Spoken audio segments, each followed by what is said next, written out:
We are going to be in Matthew chapter 2 this morning. The title of my sermon is Don't Be a Herod. It should be pretty self-explanatory, but I hope to go in a little bit more detail while I'm there. We're going to start right out Matthew chapter 2, and we're going to go through the whole chapter, or at least most of it, all but a few verses. Matthew chapter 2, starting with verse 1. Now after Jesus was born in Bethlehem of Judea in the days of Herod the king, behold, wise men from the east came to Jerusalem, saying, Where is he who has been born King of the Jews? For we have seen his star in the east, and we have come to worship him.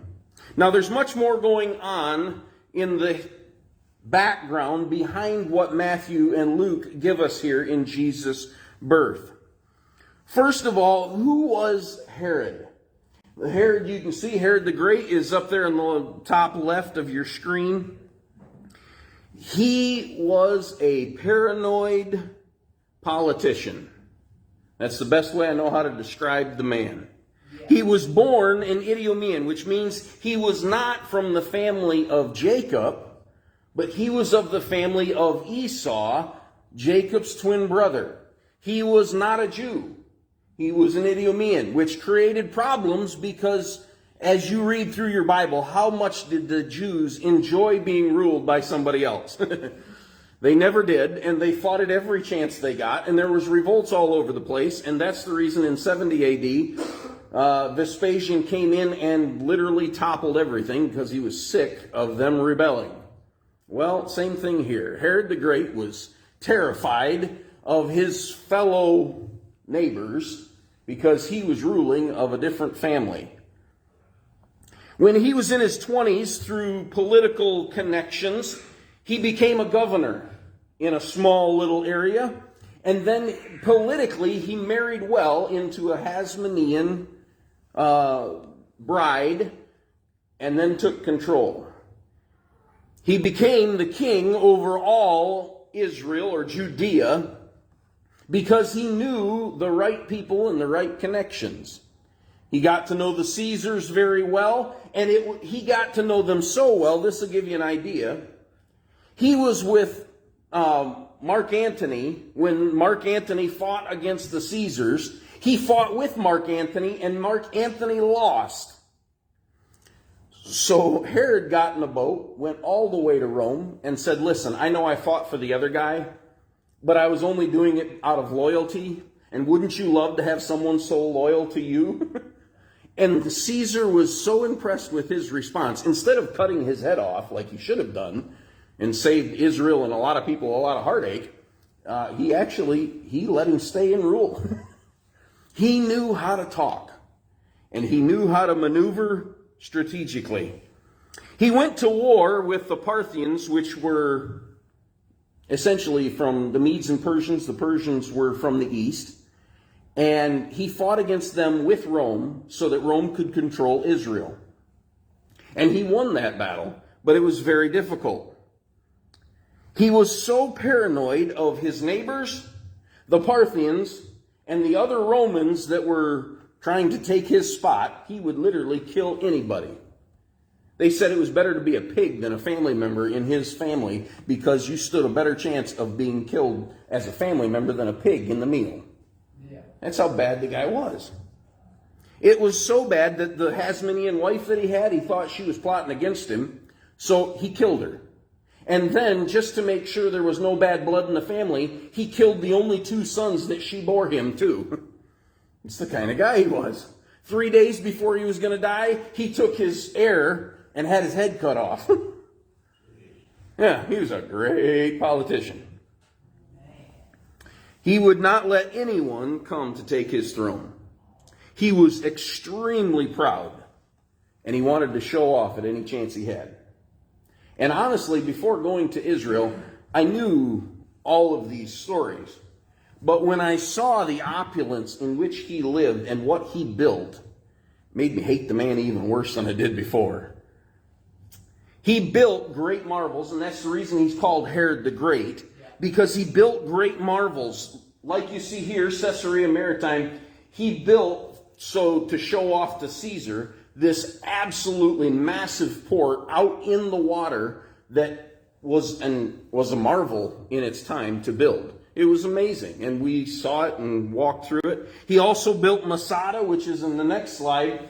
Now, where the arrow is pointing on top of that hill, you probably can't see Masada, and I couldn't either when I took the picture. But there is a massive fortress up there that we went to as well, and he built it on the very top. The reason he built Masada and he built Caesarea Maritime, and that he built his own palace and the temple for the Jews was all for show.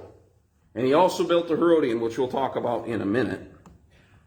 But all of them were to make himself look good to everyone around. Yeah. Because he was the king. Forget Caesar, it's me. Yeah. Well, these wise men show up. And it says that in verse 2, they were wise men from the east. They were actually the Parthians. The ones that he beat in battle for Rome, it's the same group. And they go back as far as Daniel chapter 2, verse 48, when Daniel, after interpreting the dream for Nebuchadnezzar, was put as leader over these wise men. Now, can you imagine having, it wasn't just 3 wise men, by the way, like the image we see. This was an entourage. And to have an entourage of the people that you just defeated in battle a few years before show up and are looking for a new king, can you imagine how well this paranoid man that was willing to kill his own children and his own wife just in case they were coming after him, can you imagine how much he was pleased with their news? But it only gets better. Let's go to verse 3. When Herod the king heard this, he was troubled. Wow, what an understatement. And all of Jerusalem with him. And when he had gathered all of the chief priests and the scribes of the people together, he inquired from where the Christ was to be born. So they said to him, in Bethlehem of Judea, for thus it is written by the prophets, but you, Bethlehem, in the land of Judah, are not the least among the rulers of Judah, for out of you shall come a ruler who will shepherd my people Israel. Not only is this an understatement, but when they came back with the news that the king was going to be born in Bethlehem, this was a slap in Herod's face. When you talk in terms of numbers and studying it, it's one thing. But when you stand there and you look at how close Bethlehem and Jerusalem and the Herodian are together, it's shocking. And Herod, most of all, this was a slap in Herod's face because this baby was born next door.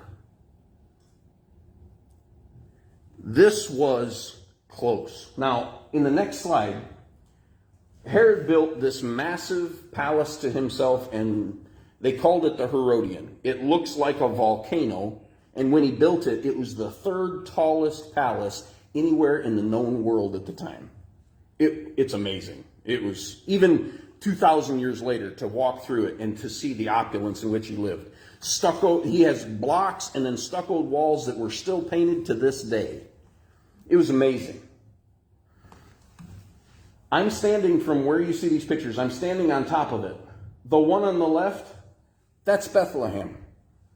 It is literally the distance from here to Daddy's down the road this way, or to the bottom of Drowning Creek at the bottom of the hill over there. That's how close Herod the king was to baby Jesus when he was born. Oh, wow. Yeah. And Herod, as scared as he was and as paranoid as he was, can you imagine how it shook him? Further than that, on the right-hand side, that, where the arrow is pointing, that's Jerusalem. That's only 5 miles away. That's from here to the Dollar General on the east side, and the Dollar General on the west side of our church. I mean, literally next door neighbors. Yeah. And all of a sudden, Herod says, oh, I have a competitor. Needless to say, he didn't take it well. Verse 7. Then Herod, when he had secretly called the wise men, determined from them at what time the star appeared. And he sent them to Bethlehem and said, "Go and search carefully for the young child. And when you have found him, bring back word to me that I may come and worship him also." Boy, doesn't that sound so nice and political? When they heard the king, they departed, and behold, the star which they had seen in the east went before them, and it came and stood over where the young child was. And they saw the star and rejoiced with exceedingly great joy. I've just told you how close in proximity Herod was to Jesus. And this tells you that the star they had followed all the way from Persia stopped over top of Bethlehem. I don't know how that works, but that's a miracle. Because when I look up at the stars, it can point to a lot of different places. But between here and the Dollar General, or between here and Doe Daddy's, or between here and the bottom of Drowning Creek, that's got to be pretty low to the ground. Yeah. It's a miracle. Amen. Verse 11. And when they had come into the house, they saw the young child with Mary his mother, and they fell down and they worshipped him. And when they had opened their treasures, they presented gifts to him of gold, frankincense, and myrrh, of which should be passed around. You can smell the frankincense and the myrrh that I bought over in Israel, so you can get a whiff of what it would smell like. It's actually beautiful. So pass it around. Anyways. The Bible is very specific. Notice what it says. The wise men came to the house of the young child. It does not say the baby, and it does not say to the cave where the baby was born, or the manger. The Bible is very specific. Although in our programs and all, we usually have the wise men there at the manger scene. That's not what took place. It's very specific. Unfortunately, we are not when we go to describe it. But anyways, verse 12, then being divinely warned in a dream that they should not return to Herod, they departed for their own country another way. This was God's timing. If they would have went straight back to Herod, and Herod is a couple stones throw from where Jesus is, how fast do you think he'd have got troops there? But they were divinely warned in a dream, which gave Joseph a head start. Now when they had departed, speaking about the wise men, behold, an angel of the Lord appeared to Joseph in a dream, saying, "Arise, take the young child and his mother, and flee to Egypt, and stay there until I bring you word. For Herod will seek the young child to destroy him." This was enough head start for Joseph to be able to take Jesus to Egypt. And it's a good thing, because the angel's words were true. Verse 14, when he arose, he took the young child and his mother by night and departed for Egypt, and was there until the death of Herod, that it might be fulfilled which was spoken by the Lord through the prophet, saying, "Out of Egypt I have called my son." So far, that's 2 prophecies. Then Herod, when he saw that he was deceived by the wise men, was exceedingly angry. And he sent forth and put to death all of the male children who were in Bethlehem in all of its districts, from 2 years old and under, according to the time which he had determined from the wise men. Then was fulfilled what was spoken by the prophet Jeremiah, saying, this is the 3rd one, "A voice was heard in Ramah, lamentations, weeping, and great mourning. Rachel weeping for her children, refusing to be comforted, because they are no more." Now, you thought your neighbors were bad. I don't want to make too light of it, because this was a genocide of every male child 2 years and younger. He was an evil, reprehensible man who was paranoid and was willing at all cost of any other human being to do whatever is necessary that he might continue to rule. You're like, "Wow, Dan, thanks a lot. Merry Christmas. This was great." This is just what I came to hear. Well, I wanted to give you that backstory because I want to make the application part of this sermon, which is the rest of it, more personal, so that you can understand who this Herod the Great really was.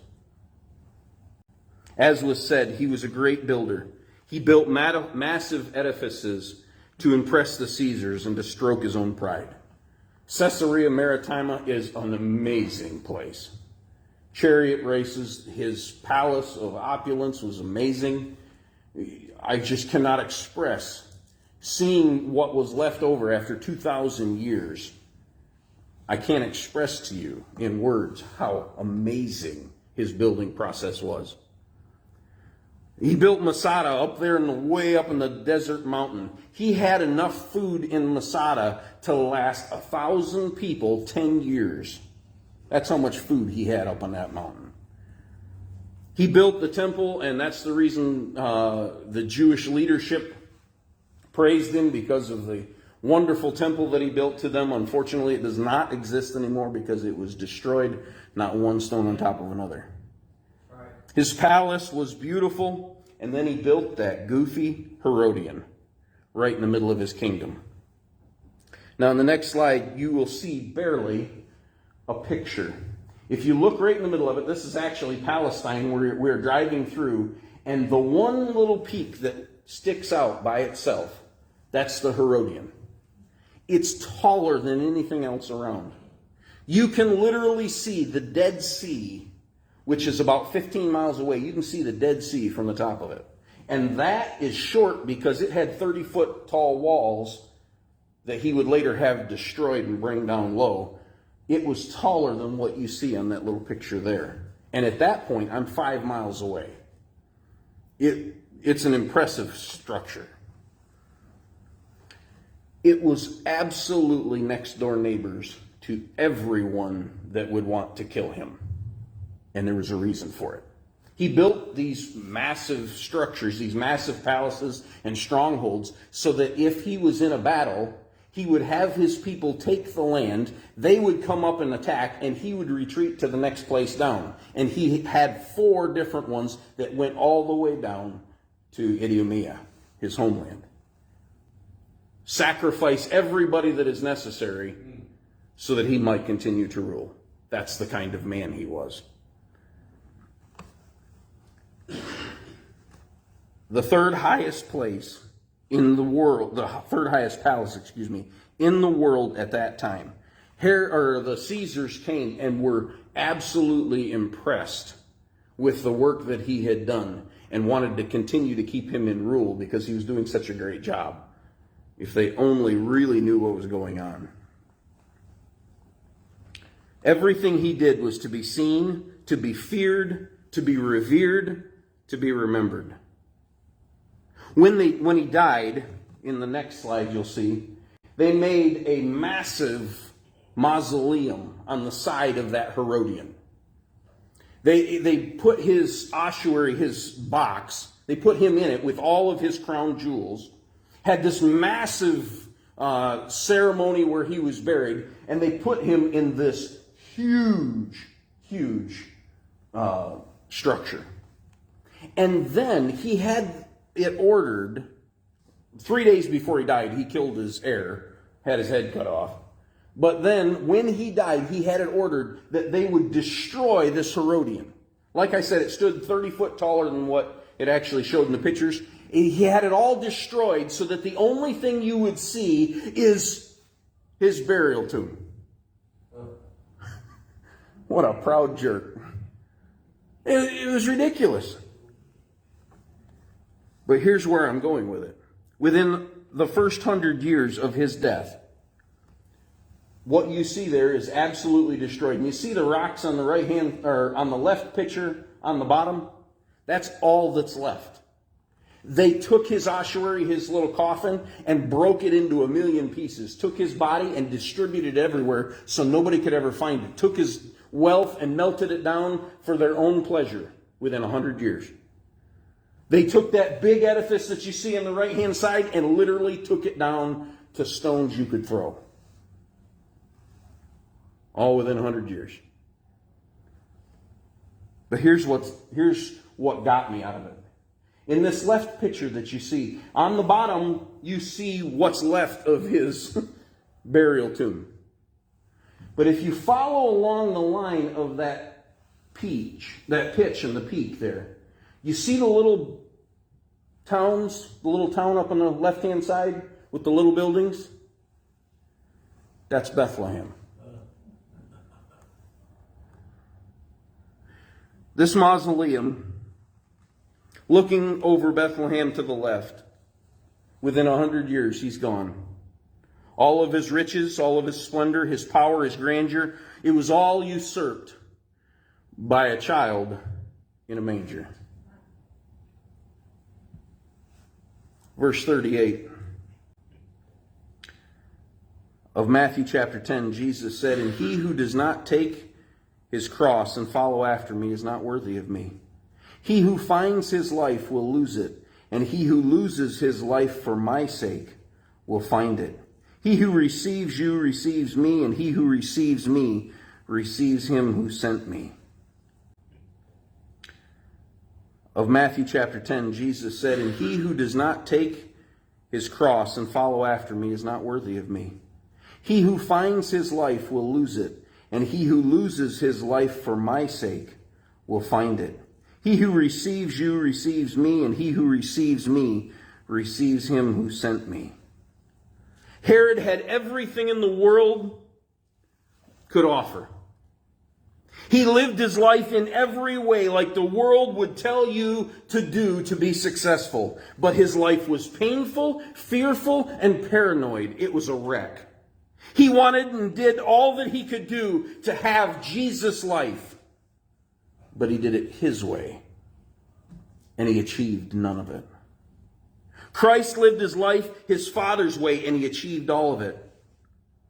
In a much less dramatic fashion, we too try to live our lives like Herod did, doing it our way.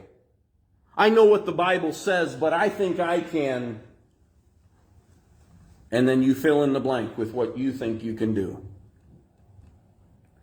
It honestly drives me crazy on Facebook, the people that ask for prayer requests. Please pray for me to get me out of the situation. And you, knowing their lives, say, well, if you wouldn't have done what you did, you wouldn't be in the situation that you are. I want to sometimes just shake them and say, yes, I will pray for you to get out of the situation, but I want it to hurt so bad you won't forget where you are at, so that when you try to go back, you stop.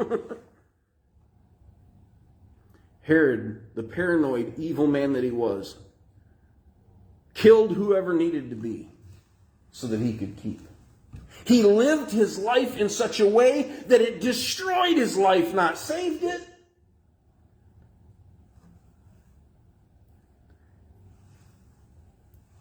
I want the people who are living in sin, I want to pray for them that they could be saved from it. I want them to be saved out of their situation.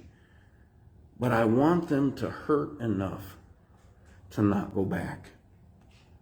And Herod never did. He always looked to his own.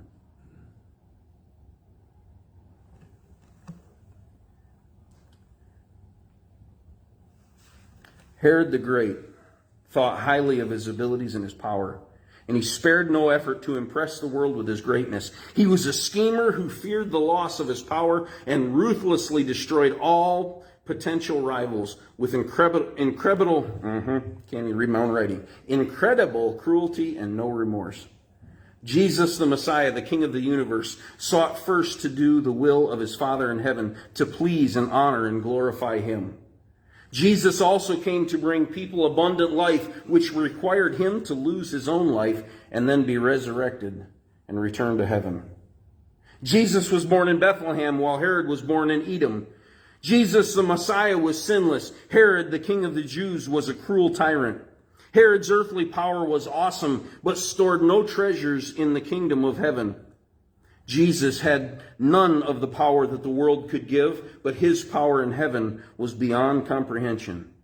Herod's reign only lasted 33 years, and Jesus' life, most believe, only lasted 33 years. But his reign is eternal.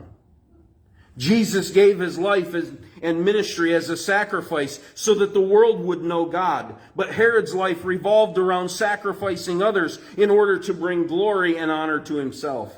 Jesus and Herod were opposites in every way, morality, culturally, spiritually, and especially in terms of their worldly status.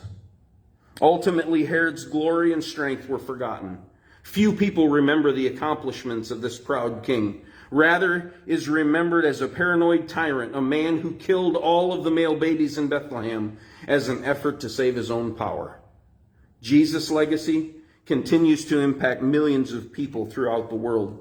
Even non-Christians have heard about his life and his death, and today we still study his every word to seek and follow his humble example. He who finds his life will lose it, and he who loses his life for my sake will find it. Matthew, in closing, chapter 11, verse 28. Jesus said, "Come to me, all you who labor and are heavy laden, and I will give you rest. Take my yoke upon you and learn from me, for I am gentle and lowly in heart, and you will find rest for your souls. For my yoke is easy, and my burden is light." As we look at these two characters, Herod and Jesus, may Herod's life remind us of what this world teaches will give us success, because it will only bring us ruin. And may we look at the life of Christ and realize that in our sacrifice, we actually are gaining life and life abundant. Would you stand with me? Hi, everyone. Thank you so much for watching. It really does mean the world to me that you're getting a blessing out of it. If this video was a blessing, make sure to hit that thumbs up button for me. That way other people can find it as well. Here in the link section, you'll find playlists and new videos that we put out. We try to do 2 or 3 a week. You can also subscribe to the channel by pressing on my face and then hitting the bell icon, and that will alert you to new videos. May God richly bless you.